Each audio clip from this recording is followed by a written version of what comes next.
जय गुरु जी, संगत जी, जय गुरु जी, शुक्राना गुरु जी। संगत जी, गुरु जी के चरणों में कोटि कोटि प्रणाम और सारी संगत जी को जय गुरु जी। संगत जी, आप सभी संगत को करवा चौथ की बहुत बहुत बधाई। आपके सुहाग की गुरु जी रक्षा करें और आपके सुहाग को दीर्घायु प्रदान करें। संगत जी, आज हम शेयर करेंगे पार्वती माता और शिव जी की करवा चौथ की कथा, जो कि जो भी सुहागन सुनती है उनके ऊपर शिव भगवान की बहुत बड़ी कृपा रहती है और शिव जी उसके पति की बहुत लंबी उम्र करते हैं। तो चलिए संगत जी शेयर करते हैं। एक समय की बात है, कैलाश पर्वत पर भोलेनाथ को तैयार होता देख माता पार्वती बोली, प्रभु आप कहाँ के लिए तैयार हो रहे हैं? भगवान शिव बोले, पार्वती बहुत दिन हो गए पृथ्वी पर भ्रमण पर गए और तो सोचा आज चला जाता हूँ। अच्छा ऐसी बात है तो मैं भी आपके साथ चलूँगी। भगवान शिव बोले कि नहीं, आप रहने दीजिए, परेशान होंगी, मैं अकेला ही जाके आता हूँ। माता कहती हैं नहीं नहीं प्रभु, मैं भी साथ जाऊँगी आपके। तो भोलेनाथ जी कहते हैं तो चलिए, आप मानोगी नहीं तो साथ चलिए। भोलेनाथ और माता पार्वती अपना रूप बदलकर पृथ्वी पर आ जाते हैं। पार्वती जी देखती हैं कि वहाँ बहुत चहल पहल थी। सभी महिलाएं बाज़ार में ख़रीदारी कर रही थी, कोई सुहाग का सामान खरीद रही थी तो कोई मेहंदी लगवा रही थी, कोई चूड़ी बिंदी खरीद रही थी। यह देख पार्वती जी शिव जी से बोली, प्रभु आज पृथ्वी पर इतनी चहल पहल क्यों है? सभी 16 श्रृंगार का सामान खरीद रही हैं, क्या कोई पर्व आ रहा है?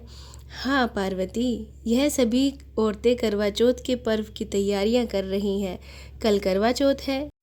ये करवा चौथ क्या होता है? माता कहती हैं, स्वामी इस दिन सभी औरतें अपने पति की लंबी आयु, घर परिवार की सुख समृद्धि के लिए निर्जला उपवास रखती हैं। अच्छा स्वामी, तो मैं कल के लिए आपके लिए निर्जला उपवास करूं। भोलेनाथ कहते हैं कि आपको ये उपवास करने की क्या ज़रूरत है? तुम्हारा सुहाग तो मैं हूँ, स्वयं शिव। तभी माता कहती हैं, स्वामी मैं ये उपवास करना चाहती हूँ आपके लिए। पार्वती जी की हट के आगे शिव जी की एक नहीं चली और वह दोनों कैलाश पर्वत लौट गए। अगले दिन माता पार्वती करवा चौथ का उपवास करती हैं, 16 श्रृंगार करती हैं, सुंदर वस्त्र आभूषण पहनती हैं और भोलेनाथ के लिए मेहंदी लगा के अपना व्रत धारण करती हैं। तो आखिर में व्रत रख ही लिया आपने करवा चौथ का व्रत। भोलेनाथ जी कहते हैं, माता कहती हैं, स्वामी व्रत तो रख लिया, लेकिन यहाँ कैलाश पर अकेले अकेले यह व्रत कुछ अधूरा सा लग रहा है। अगर आप आज्ञा दें तो मैं पृथ्वी पर जाकर सभी औरतों के साथ अपना व्रत कर लूँ। तो भोलेनाथ कहते हैं, जैसी आपकी इच्छा पार्वती जी। पार्वती जी अपनी पूजा की थाली तैयार करके पृथ्वी पर आ जाती हैं। एक गांव में पहुंचती हैं जहां सभी स्त्रियां 16 श्रृंगार कर पूजा के लिए जा रही होती हैं। तभी सीमा की नज़र उन पर पड़ती है। वो कहती है, अरे आ जाओ बहन, वहाँ क्यों खड़ी हो, जो हमारे साथ पूजा करो, चलो। तो माता कहती है, हाँ चलो, मेरा तो यह पहला करवा चौथ का व्रत है, आपका भी पहला करवा चौथ है, क्या मेरा भी पहला ही करवा चौथ का व्रत है? तो माता कहती हैं, माँ पार्वती और सीमा सभी औरतों के साथ पूजा करने बैठ जाती हैं। पूजा और कहानी के बाद सभी महिलाएं अपने घर जाने लगीं। तो सीमा बोली, तुमने अपना नाम नहीं बताया और तुम्हारा घर कहाँ है? तो माता कहती हैं, मेरा नाम गौरी है, मैं इस गांव में नई आई हूँ, मेरे पति किसी काम से शहर गए हुए हैं। तो सीमा कहती है, अच्छा तो तुम अकेली हो घर में, एक काम करो, मेरे साथ मेरे घर चलो, मैंने पूरी पकवान बनवाए हैं, दोनों मिल के चंद्रमा को अर्घ देंगे और अपना अपना व्रत खोलेंगे। लेकिन माता कहती हैं, लेकिन मैं तुम्हारे घर कैसे जा सकती हूँ?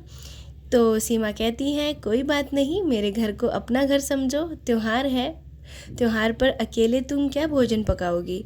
पार्वती जी सीमा की हट के आगे कुछ नहीं कह पाई और उनके साथ उसके घर चली गई। वहाँ जाके वह देखती है कि सीमा का पति सोया हुआ था।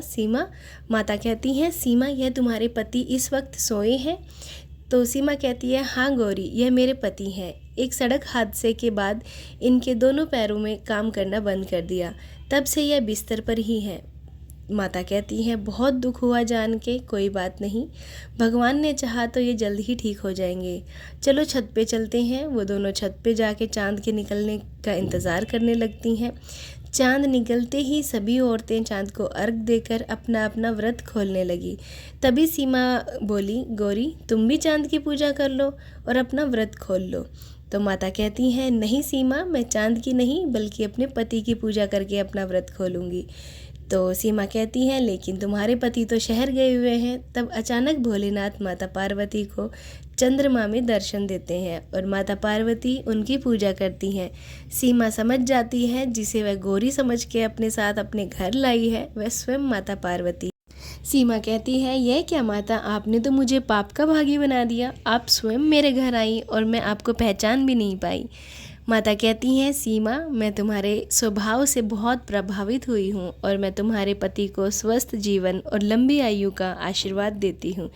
ऐसा कह के माता पार्वती अंतर्ध्यान हो गई और सीमा का पति स्वस्थ हो गया। तो संगत जी, ये थी छोटी सी कथा माता पार्वती और भोलेनाथ की। तो संगत जी, कथा बहुत ही प्यारी है। आप भी माता पार्वती से प्रार्थना करिए कि आपको भी लंबी उम्र दे, आपके सुहाग की लंबी उम्र दे। तो चलिए संगत जी, मिलते हैं अगले सत्संग में। जब तक के लिए जय गुरु जी, शुक्राना गुरु जी।